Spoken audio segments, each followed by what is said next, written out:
Hello everyone, welcome to this video. अब इस video से हम लोग एक न्यू टॉपिक स्टार्ट करने वाले हैं, वो होने वाला है ज्योमेट्री। देखो भाई, ज्योमेट्री जो है वो काफ़ी ज़्यादा एक लेंदी टॉपिक है एंड इसमें हम लोगों को बहुत सारी अलग अलग चीज़ें पढ़नी होती हैं।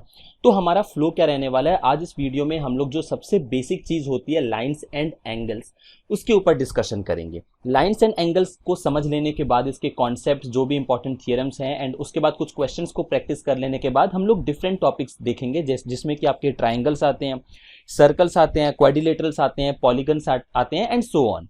एंड इस पूरे टॉपिक को खत्म कर लेने के बाद कोऑर्डिनेट ज्योमेट्री एंड मेंसुरेशन हम लोग इस फ्लो में जो है वो जाने वाले हैं। ठीक है, तो बहुत ही ध्यान से ये वीडियो देख लेना एंड अकॉर्डिंगली अपने नोट्स जरूर से प्रिपेयर कर लेना, बिकॉज ज्योमेट्री में बहुत सारे थियरम्स होते हैं एंड अलग अलग फिगर्स के अकॉर्डिंग जो थियरम है वो स्टूडेंट्स को कई बार याद रखने में प्रॉब्लम्स आती हैं। तो इसलिए आपके नोट्स जो है वो बहुत ही डिसिप्लिन मैनर में अगर बनेंगे तभी जाकर के आपको बेटर अंडरस्टैंडिंग मिलेगी इस पूरे टॉपिक की, ज्योमेट्री की, एंड एग्जाम के टाइम पर आप उसको अच्छे तरीके से रिवीजन भी जो है वो कर पाओगे। ठीक है भाई, तो चलो हम लोग कुछ कॉन्सेप्ट्स देख लेते हैं दैट लाइन्स एंड एंगल्स में हमारे पास क्या क्या इंपॉर्टेंट चीजें होती हैं। तो यहां पर कुछ डेफिनेशंस हैं जो कि आपको पता होनी चाहिए। सबसे पहला है पॉइंट, बिकॉज ज्योमेट्री की स्टार्ट ही ऑब्वियसली हम लोग पॉइंट से करते हैं।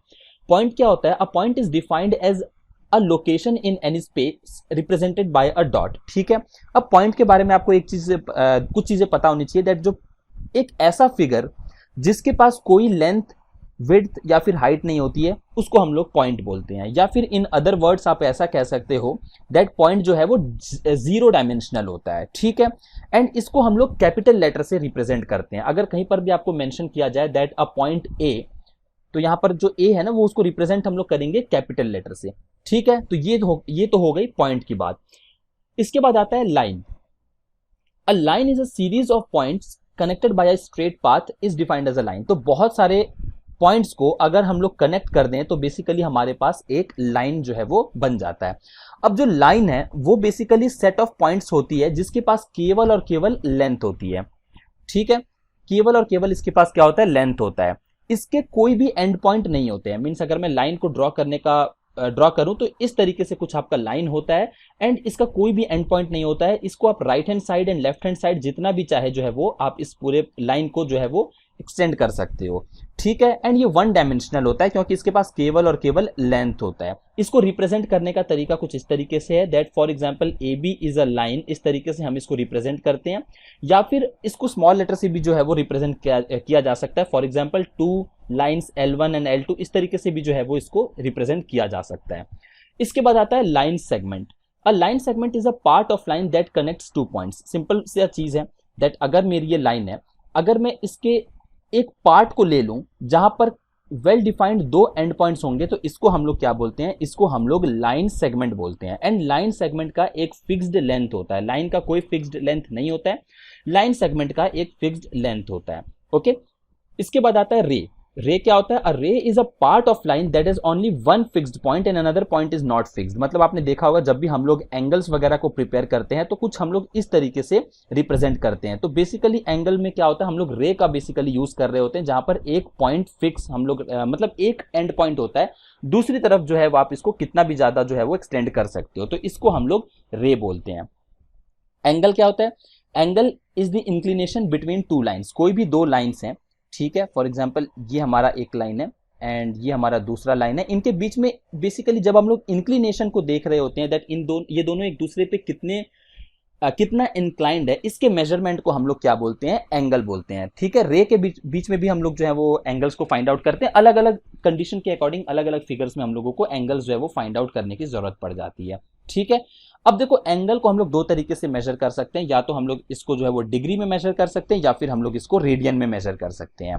ठीक है, इन दोनों में क्या रिलेशन होता है ये हम लोग आगे चल करके जब इससे रिलेटेड क्वेश्चंस करेंगे तब हम लोग ज्यादा बेटर वे में इसको समझ पाएंगे। चलो भाई, अब हम लोग आगे चलते हैं। इसके बाद अब हम लोग अगर कुछ और इंपॉर्टेंट कॉन्सेप्ट की बात करें तो इंटरसेक्टिंग लाइंस का सिंपल सा मीनिंग होता है टू लाइंस, यहां पर लाइंस कर लेना, two lines sharing one common point. तो दो अगर लाइन एक दूसरे को कट करके निकलती हैं किसी एक पॉइंट पे तो उसको हम लोग इंटरसेक्टिंग लाइंस बोलते हैं। This is the point of intersection. Perpendicular lines, obviously ये तो आपको पता ही है दैट जब भी दो लाइन के बीच में जो एंगल होता है ना वो 90 डिग्री का बन रहा होता है तो इसको हम लोग परपेंडिकुलर लाइंस बोलते हैं। ठीक है। कंकरेंट लाइंस क्या होता है, जब दो से ज्यादा लाइंस एक कॉमन पॉइंट को जो है वो शेयर कर रही हो तो उसको हम लोग कंकरेंट लाइंस बोलते हैं। ठीक है भाई, चलो इसके बाद पैरेलल लाइंस क्या होता है। पैरेलल लाइंस मीन्स दैट दो ऐसे लाइन जिनमें कोई भी पॉइंट कॉमन नहीं है, वो लोग एक दूसरे को टच बिल्कुल भी नहीं कर रहे होते हैं, इंटरसेक्ट नहीं कर रहे होते हैं, ऐसे लाइंस को हम लोग क्या बोलते हैं, पैरेलल लाइंस बोलते हैं। या फिर आप ऐसे भी कह सकते हो दैट इनके बीच में जो भी डिस्टेंस रहने वाला है वो हमेशा कांस्टेंट रहने वाला है। जैसे आपने ट्रेन की लाइंस, रेलवे लाइंस वगैरह देखी होगी, वो दोनों लाइंस जो है वो एक दूसरे को कभी टच नहीं करती है, वो एकदम स्ट्रेट चलती चली जाती हैं। तो इस तरीके से जो इनके बीच में डिस्टेंस होता है वो हमेशा कांस्टेंट रहता है, इसको हम लोग पैरेलल लाइंस बोलते हैं। ठीक है भाई, चलो लाइंस के बाद अब हम लोगों को एंगल्स से रिलेटेड कुछ बेसिक सी चीजें पता होनी चाहिए। कितने डिफरेंट टाइप के एंगल होते हैं यहां पर मैंने आपको शो कर दिया है। सबसे पहले आता है एक्यूट एंगल। एक्यूट एंगल का सिंपल सा मीनिंग है दैट ऐसा कोई भी एंगल का मेजरमेंट जब आपका मेजरमेंट 0 से लेकर के 90 डिग्री के बीच में लाई कर रहा हो, उसको हम लोग एक्यूट एंगल बोलते हैं। रिमेंबर, इसमें 90 डिग्री इंक्लूडेड नहीं है, बिकॉज जब 90 डिग्री की आप बात करते हो तो उसको हम लोग राइट एंगल बोलते हैं। ये सब चीजें आपको ऑलरेडी पता होगी, बस एक रिविजन की तरीके से आप इसको जो है वो ले सकते हो। तो राइट एंगल में क्या होता है, जो आपका एंगल होता है वो एग्जैक्टली इक्वल टू 90 डिग्री होता है। ठीक है भाई, इसके बाद अगर एंगल जो है वो 90 डिग्री से जरा सा और ज्यादा इंक्रीज हो जाता है तो उसको हम लोग ऑब्ट्यूज एंगल बोलते हैं। तो ऑब्ट्यूज एंगल का बेसिक सा डेफिनेशन है दैट जब मेजरमेंट 90 डिग्री से बड़ा हो एंड 180 डिग्री से छोटा हो, वैसे केस में हम इसको जो है वो ऑब्ट्यूज एंगल बोलते हैं।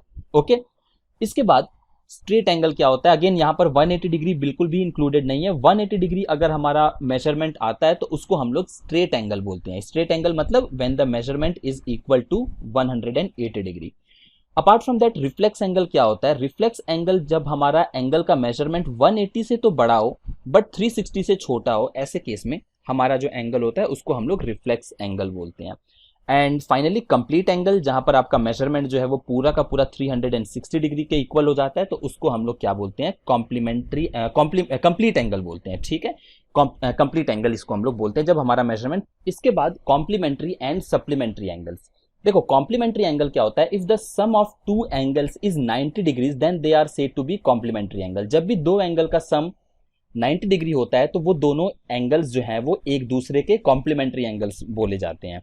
एंड सिमिलरली सप्लीमेंट्री एंगल जो है, अगर हमारे दोनों एंगल्स का सम जो है वो 180 डिग्री हो रहा होता है तो ऐसे दोनों एंगल्स को जो है हम लोग सप्लीमेंट्री एंगल्स बोलते हैं। अब इसका कुछ आपको एग्जाम्पल पता होना चाहिए एंड बेसिक से कुछ चीजें भी जो है वो हम लोग समझेंगे। फॉर एग्जाम्पल, हमारा एक लेट्स से 1 डिग्री है, ठीक है, तो इसका कॉम्प्लीमेंट्री एंगल क्या होगा भाई, मतलब ऐसा कौन सा एंगल है जिसमें इस 1 डिग्री को ऐड करके 90 डिग्री आता है, तो ऑब्वियसली वो एंगल है 89 डिग्री। तो मैं ये कह सकता हूं दैट ये 1 डिग्री एंड 89 डिग्री एक दूसरे के कॉम्प्लीमेंट है।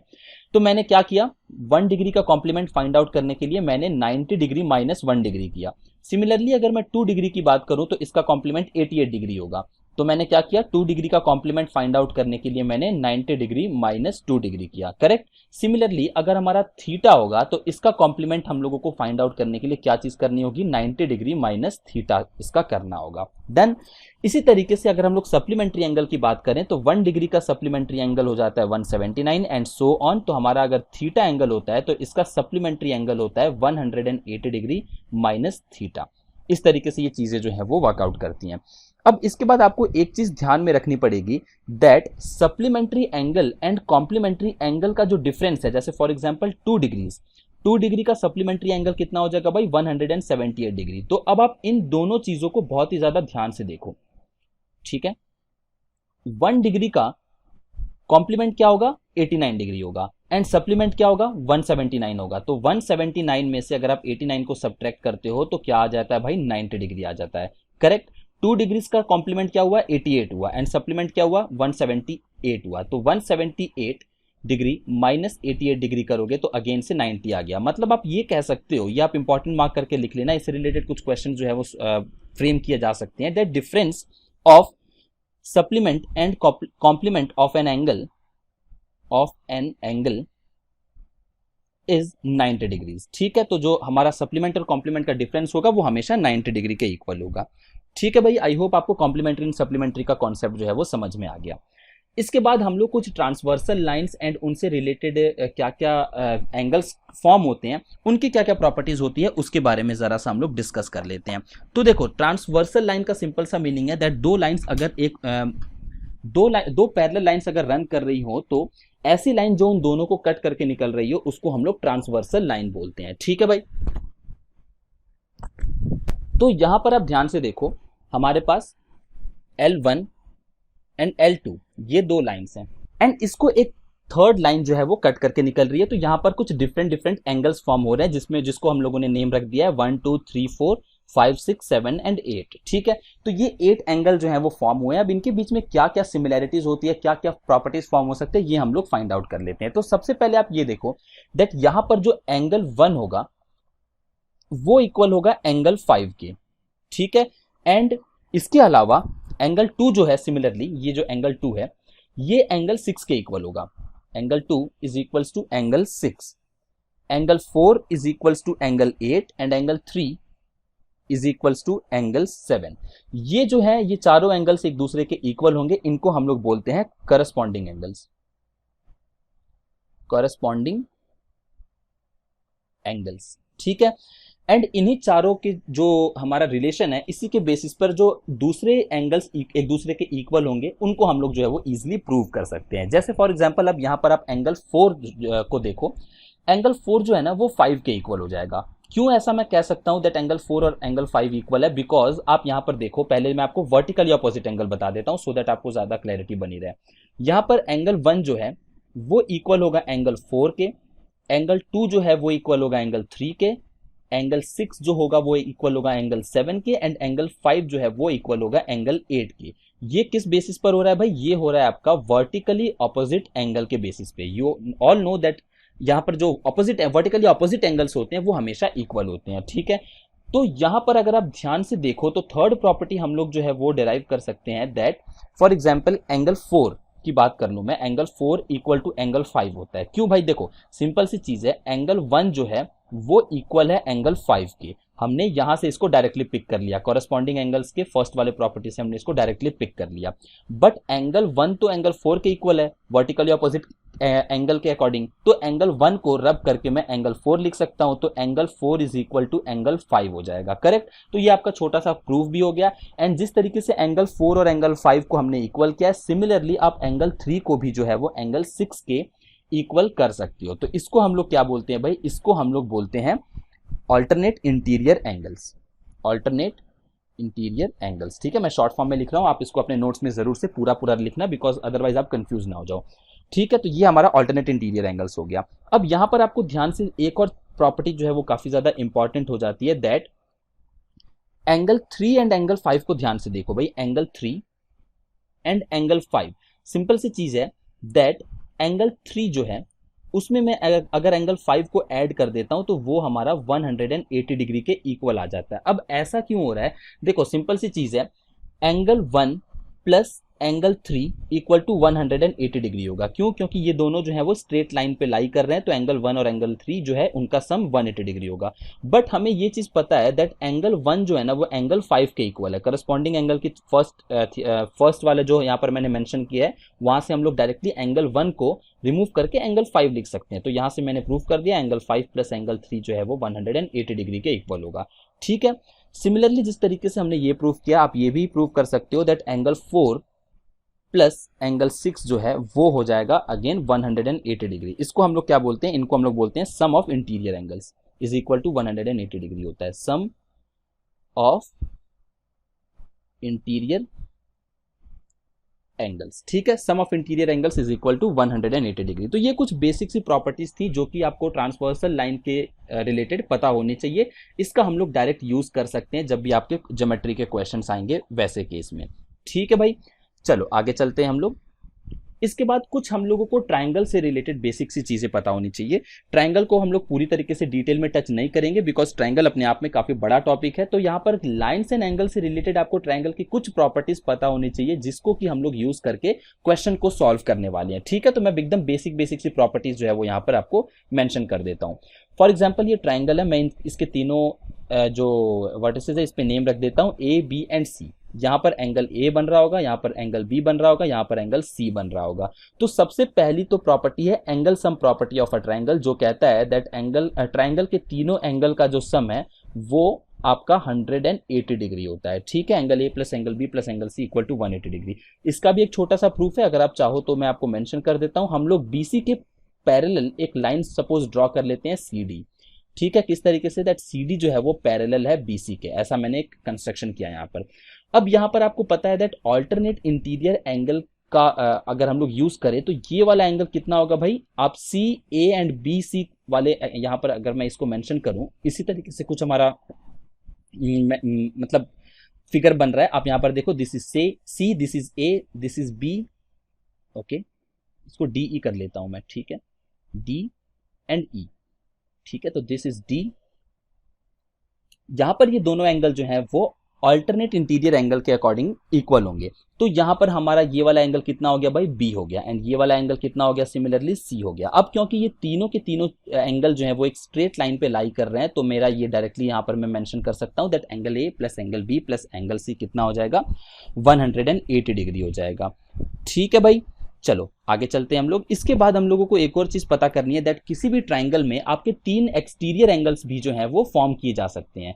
मतलब इसी ट्राइंगल की अगर मैं बात करूं तो यहां पर अगर मैं एक एक साइड को अगर एक्सटेंड करता हूं तो मेरे पास जो है वो एक्सटीरियर एंगल फॉर्म होने लगेंगे। जैसे फॉर एग्जांपल अगर मैं यहां पर बीसी को थोड़ा सा आगे की तरफ एक्सटेंड करूं तो यहां पर मेरा एक एक्सटीरियर एंगल जो है वो फॉर्म होने लग जाएगा। अब यहां पर आप ध्यान से देखो, this is angle A, this is angle B and this is angle C. मुझे ये चीज पता है that A plus B plus C, यहां पर आप एंगल मेंशन कर देना, angle A plus angle B plus angle C is equal to 180 degree, जो मैंने अभी अभी प्रूव किया है।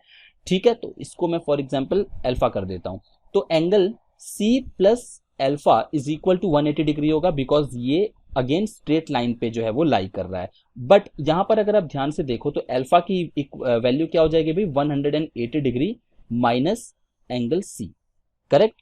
बट अगर मैं फर्स्ट वाले इक्वेशन को ध्यान से देखूं तो फर्स्ट वाले इक्वेशन में angle A plus angle B को मैं 180 डिग्री माइनस एंगल सी भी लिख सकता हूं। तो ये हमारा फॉर एग्जांपल सेकंड इक्वेशन हो गया, ये हमारा थर्ड इक्वेशन हो गया। तो सेकंड एंड थर्ड इक्वेशन से हमारे पास एक और प्रॉपर्टी है हम लोग ट्राइंगल के डिराइव कर सकते हैं, that is angle A plus angle B is equals to alpha, correct. मतलब जो भी हमारा ट्राइंगल का एक्सटीरियर एंगल होगा वो sum of other two opposite angles के इक्वल होता है। देन ये हमारी सेकंड प्रॉपर्टी हो गई। एंड फाइनली एक और थर्ड प्रॉपर्टी आप यहां पर मेंशन कर सकते हो, that sum of all exterior angles जो है वो होता है आपका 360 डिग्री। आप बहुत ही इजीली इसको जो है वो डिराइव कर सकते हो। For example this is beta and this is gamma.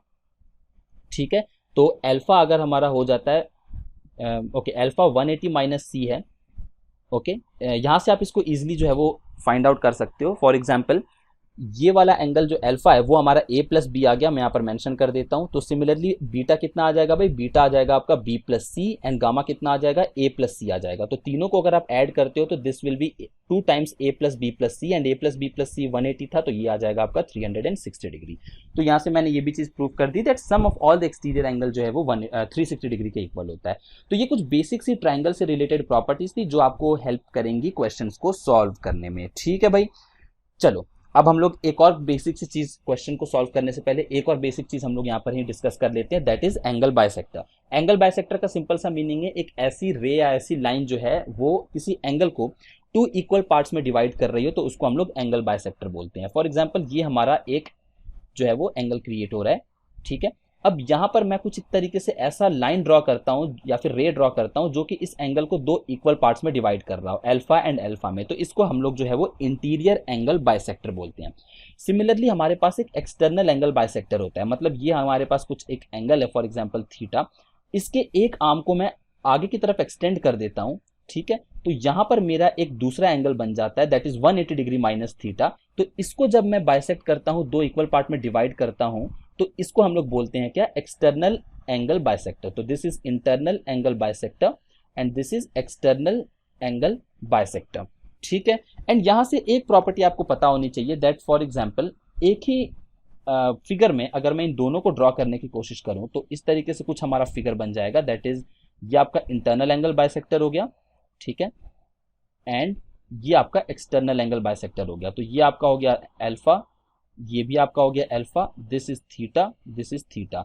ठीक है, तो 2 alpha plus 2 theta is equal to, क्योंकि स्ट्रेट लाइन पे लाई कर रहे हैं तो 180 डिग्री, तो यहां से मैं डिराइव कर सकता हूं दैट अल्फा प्लस थीटा जो है वो 90 डिग्री के इक्वल होगा। तो मैं ये चीज डायरेक्टली कह सकता हूं दैट एक्सटर्नल एंगल बाइसेक्टर और इंटरनल एंगल बाइसेक्टर के बीच में जो एंगल बन रहा होता है ना वो 90 डिग्री का बन रहा होता है। यहां से हम लोगों ने ये चीज भी प्रूव कर दी। तो ये कुछ बेसिक सी चीजें थी जो कि आपको लाइन्स एंड एंगल के क्वेश्चन को सॉल्व करने के लिए पता होनी चाहिए। ठीक है भाई, चलो आओ नेक्स्ट हम लोग अब क्वेश्चंस पे डायरेक्टली देख लेते हैं। अब वीडियो को पॉज करके इस क्वेश्चन को खुद से जरूर ट्राई करना सॉल्व करने की। The measurement of an angle, this is an angle is 14 degrees less than its complement, find the angle. तो हम लोग जो एंगल है ना उस एंगल को अज्यूम कर लेते हैं भाई वो एंगल जो है वो थीटा है। तो उसका कॉम्प्लीमेंट क्या होगा भाई, उस एंगल का कॉम्प्लीमेंट क्या हो जाएगा, वो हो जाएगा 90 डिग्री माइनस थीटा। क्वेश्चन के according the measurement of an angle is 14 degree less than its complement, यानी कि जो ये एंगल है ना वो अपने कॉम्प्लीमेंट से 40 डिग्रीज छोटा है। तो अगर मैं इसी में माइनस 14 डिग्री कर दूं तो ये दोनों इक्वल हो जाएंगे, करेक्ट। तो आप जब इसको सिंपली सॉल्व कर लोगे तो यहां पर आपका आ जाएगा 2 theta is equals to 76 and theta की वैल्यू क्या आ जाएगी भाई, थीटा की वैल्यू आपकी आ जाएगी 38 डिग्रीज। तो 38 डिग्री जो है वो आपका करेक्ट आंसर हो जाएगा। ठीक है भाई, चलो नेक्स्ट क्वेश्चन हम लोग देख लेते हैं। x and y are two supplementary angles. If the supplementary of x is equal to half the complementary of y, find the ratio of x and y. काफी अच्छा क्वेश्चन है। सप्लीमेंट्री ऑफ x क्या होगा भाई, supplementary of x हो जाएगा आपका 180 degree minus x। अब आगे मुझे बोला गया ये जो चीज है ये इक्वल है half the complementary of y। तो y का कॉम्प्लीमेंट्री क्या हो जाएगा 90 माइनस y, इसका हाफ है, करेक्ट, इसका हाफ है। ठीक है, अब मुझे आगे बोला गया है x and y are two supplementary angles. तो सिंपल सी चीज है, मुझे ये भी चीज बोली गई है दैट x एंड y जो है वो सप्लीमेंट्री हैं एक दूसरे के, यानी कि इन दोनों का सम जो है वो 180 है। तो यहां से अगर आप ध्यान से देखो तो 180 डिग्री माइनस x जो है वो y के इक्वल है। तो इस चीज को अगर मैं यहां पर पुट कर दूं तो y is equals to 90 degree minus y divided by 2 हो जाएगा। 2y is equals to 90 degree minus y, 3y is equals to 90 degree and y की वैल्यू क्या आ जाएगी भाई, y की वैल्यू आ जाएगी 30 डिग्री। ठीक है, अब देखो अगर y की वैल्यू 30 डिग्री है तो x की डिग्री x का वैल्यू कितना होगा भाई 150 होगा, तभी तो ये दोनों एक दूसरे के सप्लीमेंट्री एंगल्स होंगे and 150 plus 30 is equal to 180 हो जाएगा। तो x इज टू y की अगर मैं रेशियो की बात करूं तो ये हो जाएगा 150, ये हो जाएगा 30, दिस विल बी 5:1। तो A option is the correct answer. ठीक है भाई, चलो आओ नेक्स्ट क्वेश्चन हम लोग देख लेते हैं। इन दिस पर्टिकुलर फिगर, इसको आप ए कर लेना, this is B, this is D, this is E and this is C. If A B is parallel to D E, B A C is equals to 35 degree. तो ये जो B ए ई है ये 35 degree है and C D E जो है वो आपका फॉर एग्जाम्पल 53 डिग्रीज है। Find the value of angle D C E. तो हम लोगों को डी सी ई इस वाले की वैल्यू जो है वो फाइंड आउट करनी है। बहुत ही ज्यादा सिंपल क्वेश्चन है, आप वीडियो पॉज करके इसको सॉल्व करना। बेसिक सी प्रॉपर्टीज इसमें यूज होंगी लाइंस की, लाइंस एंड एंगल्स की, एंड इजिली आप इसको सॉल्व कर लोगे। देखो अब ए बी जो है वो डी ई के पैरेलल है, तो ऑल्टरनेट इंटीरियर एंगल्स के अकॉर्डिंग हमारे पास ये जो है, ठीक है, ये भी हमारा कितना हो जाएगा भाई 35 डिग्री हो जाएगा।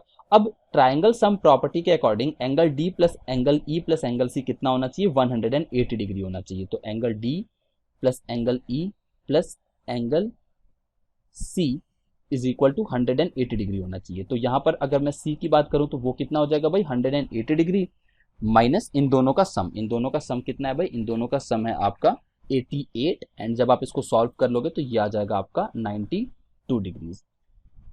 ठीक है भाई, आई होप आपको ये क्वेश्चन भी जो है वो समझ में आएगा, काफी ज्यादा इजी क्वेश्चन था। चलो नेक्स्ट क्वेश्चन हम लोग देख लेते हैं।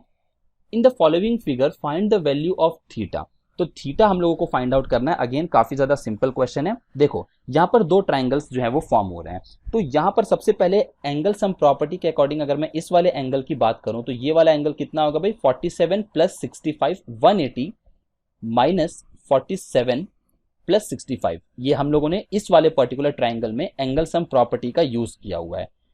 ठीक है, तो इसको जब आप सॉल्व करोगे तो 47 प्लस 65 कितना होता है 112 होता है। तो 180 माइनस 112 करोगे तो ये आपका आ जाएगा 68 डिग्रीज।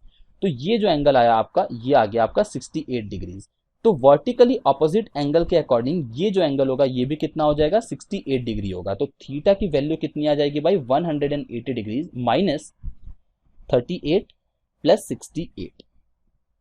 ठीक है, तो थीटा की वैल्यू कितनी आ जाएगी भाई 180 माइनस 106 यानी कि 74 डिग्री। तो आंसर आपका कितना हो गया भाई 74 डिग्री जो है वो आपका करेक्ट आंसर होगा। तो आपने देखा यहाँ पर मैंने कोई भी ज़्यादा कॉम्प्लिकेटेड हम लोगों को चीज़ लगाने की ज़रूरत नहीं पड़ी, सिंपली हम लोगों ने angle sum property of a triangle का यूज़ किया। ठीक है भाई, चलो आप नेक्स्ट क्वेश्चन हम लोग देख लेते हैं, दैट क्या है। नेक्स्ट क्वेश्चन में ये बोला गया है दैट हमारे को x की वैल्यू जो है वो फाइंड आउट करनी है। तो इस टाइप के क्वेश्चन में आपको ये चीज पता रखना होता है दैट आपको कंस्ट्रक्शन कहां पर करने से ज्यादा बेनिफिट मिलने वाला है। तो यहां पर फॉर एग्जांपल मैं एक लाइन ड्रॉ कर देता हूं जो कि ए बी और डी ई के पैरेलल है। मैं ऐसा अज्यूम कर लेता हूं दैट मैंने एक लाइन ड्रॉ किया एंड ये जो लाइन है फॉर एग्जांपल एक्स वाई, मैं ऐसा अज्यूम कर लेता हूं जो एक्स वाई है ना वो ए बी के भी पैरेलल है एंड डी ई के भी पैरेलल है। तो ऐसे केस में हमारा जो ट्रांसवर्सल लाइन की प्रॉपर्टीज है उसको मैं यहाँ पर लाइन में जो है वो क्रिएट कर सकता हूँ, लगा सकता हूँ। तो यहाँ पर अगर आप इस पर्टिकुलर चीज को देखो तो यहाँ पर मैं इसको अल्टरनेट इंटीरियर एंगल के अकॉर्डिंग जो है मैं कह सकता हूँ दैट ये जो पर्टिकुलर एंगल है वो कितना हो जाएगा भाई, वो हो जाएगा 3x। ठीक है, तो ये पूरा एंगल 5x था, ये 3x है, तो ये बचा हुआ आधा एंगल कितना हो गया भाई, ये बचा हुआ आधा एंगल हो गया आपका 2x। ठीक है, अब यहाँ पर आप ध्यान से देखो तो एंगल 4x, इसको भी मैं अगर आपको दिखा दूं तो इसको अगर आप एक्सटेंड करोगे तो आप समझ जाओगे दैट ये हमारे पास एक ए बी लाइन है, एक एक्स वाई लाइन है एंड ये ट्रांसवर्सल लाइन है। अब ये हमारा 2x है, ये 4x है, तो मैं सिंपली कह सकता हूं दैट 4x प्लस 2x जो है वो 180 डिग्री के इक्वल होता है। ये हमने कौन सी प्रॉपर्टी में देखा था भाई, ये हम लोगों ने देखा था sum of interior angle property में। ठीक है, तो 6x is equals to 180 degree, तो x की वैल्यू क्या आ जाएगी भाई, x की वैल्यू आ जाएगी आपकी 30 डिग्री। तो लाइन्स एंड एंगल से डायरेक्टली क्वेश्चन जो है वो बहुत ही ज्यादा सिंपल बनते हैं। अगर आपका ट्रांसवर्सल लाइन के कॉन्सेप्ट क्लियर है तो आप इजिली इन सब टाइप के क्वेश्चन को जो है वो सॉल्व कर सकते हो। बस आपको ध्यान क्या देना है दैट आप लाइन्स एंड एंगल से रिलेटेड आपके क्वेश्चन डायरेक्टली तो एग्जाम में नहीं आएंगे, बट ये बहुत ही ज्यादा इंपॉर्टेंट टॉपिक है आपके ज्योमेट्री के फाउंडेशन को बिल्डअप करने के लिए। एंड कौन कौन सी छोटी छोटी प्रॉपर्टीज होती हैं जिससे आप क्वेश्चन में मतलब हर एक क्वेश्चन में लगभग अप्लाई होते ही हैं। ठीक है, अब ये वाला क्वेश्चन वीडियो पॉज करके ट्राई करना, बहुत ही सिंपल क्वेश्चन है, मैं इसको क्विकली सॉल्व कर देता हूं। m ये आपका m है एंड n है, m and n are two parallel lines, find the value of x। तो ये 130 डिग्री है, ये पूरा का पूरा एक स्ट्रेट एंगल है, तो ये हमारा कितना हो जाएगा भाई, यहाँ पर 180 minus 130 is how much 100 this will B 50 degree. ठीक है, अब ये 50 है, ये 90 है बिकॉज ये आपका स्ट्रेट लाइन है, तो स्ट्रेट लाइन में अगर एक पार्ट 90 डिग्री है तो दूसरा जो है वो ऑटोमेटिकली 90 डिग्री हो जाएगा। ठीक है भाई, अब यहां पर अगर आप ध्यान से देखो तो आप यहां पर इजिली इसमें ट्राइंगल का एंगल सम प्रॉपर्टी जो है वो अप्लाई करके आगे के क्वेश्चन को जो है वो सॉल्व कर सकते हो। जैसे फॉर एग्जांपल यहां पर अगर आप ध्यान से देखो तो 90 प्लस 50 कितना होता है, ये हो गया आपका 140। तो ये एंगल कितना होगा भाई, ये हो जाएगा आपका 140 minus 180 minus 140 is equal to 40 degree. तो इस वाले पर्टिकुलर लाइन में दैट इज एम एन, यहाँ पर आपका ऑल्टरनेट इंटीरियर एंगल बन रहा है, तो x का वैल्यू कितना हो गया भाई, x का वैल्यू भी जो है वो 40 डिग्रीज हो गया। ठीक है भाई, इस तरीके से भी आप इस क्वेश्चन को सॉल्व कर सकते हो। चलो नेक्स्ट क्वेश्चन हम लोग देख लेते हैं। If L1 and L2 are two parallel lines, find the value of y, this is n। ठीक है, यहाँ पर हम लोगों को y की वैल्यू पता करनी है। तो सिंपल सी चीज है, अगर ये 3x है तो वर्टिकली अपोजिट एंगल के अकॉर्डिंग ये भी हमारा 3x हो जाएगा। अब मुझे ये चीज पता है दैट x प्लस वाई जो है वो 180 डिग्री के इक्वल होगा बिकॉज ये एक स्ट्रेट लाइन है। और अब क्योंकि ये दोनों लाइंस इक्वल है, मुझे ये भी पता है दैट x प्लस 3x ये दोनों जो है वो इक्वल हो जाए करस्पॉन्डिंग एंगल्स के interior angle sum property like interior angle sum property के अकॉर्डिंग x प्लस 3x जो है वो कितना हो जाएगा, 180 डिग्री हो जाएगा।